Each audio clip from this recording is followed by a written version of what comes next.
My name is Kate Blinka. Thank you for watching my instructional design demonstration video.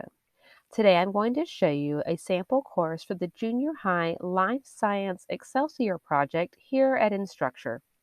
I was brought on to begin working on this course at Unit 2, so all materials from Unit 2 forward were mine. And I began doing the instructional design component for the course around Module 5 of Unit 2, so from that point forward, the content is also mine. Just keep in mind that Unit 1 material and the welcome page were not my content. Here on the home page, you can see a banner that I created using a Pixabay image resource and a graphic element. These were combined in Inkscape. And then I created some SVG images to be used here as buttons for this home page. Each of these will take students to the first module of the unit, or they may click the unit content button to access individual weeks of content.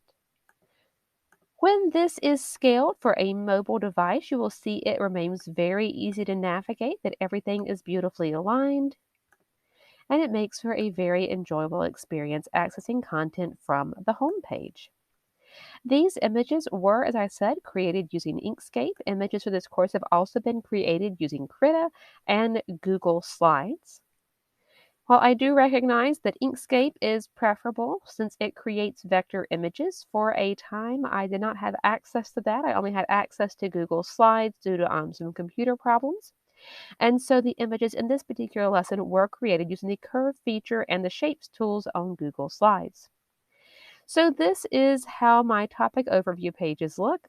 I definitely want to make sure that students know where their attention should be, using breaks, using color blocking, using icons, and using headers appropriately. There is lots of use throughout the course of the details feature to sort of keep elements out of the way that students don't need to see it at that time, or that they don't need to interact with as much. Students are also told when their lessons continue, and then we move on to this image, to this page, excuse me. Again, these images were created using Google Slides and images of my family with the curve tool. You can see that content is broken out to create blocking to make it easier for students to follow and to help hold their attention using various elements, including color. The warm-ups are always this pale blue. Another important thing that I like to use this details features for is extended alternate text. As you know, it's a 120 character limit. That's not sufficient to describe the features of these individuals and their relationships. So I do use that details feature to give me plenty of room to provide an accurate description without creating a cluttered look to the page that's overwhelming for students who don't need to see that text. The creation of these custom images is also very nice for creating lessons that are tailored to a specific audience, whether it's age or other needs, because these images are things they can definitely relate to. And then I can provide them with questions and use the detail button to reveal the answer to those questions. Uh, the use of color in the diagrams is very intentional to draw attention to specific parts and make it easy to name those or refer to those in the text of the lesson. Throughout the lessons, there are check for understanding boxes, which have a consistent format with reflection questions, and then a button where students can check their answers. And then we also gained access to ThingLink partway through the course. So students are able to interact, and as we know, more interaction increases engagement, and the students are able to learn better and feel more engaged with the course.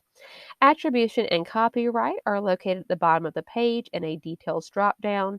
Again, these are things that students don't need to focus on very much. They're kept relatively obscure. When we go over to a quiz, the format of these, they all have the consistent guidelines, the support, and then go into the questions. And they are told which lesson this is referencing.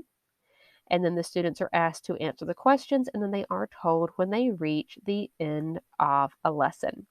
In addition to creating images that are designed using my own images, I also create composite images frequently from Pixabay image resources that allow me to quickly create customizable images for course use.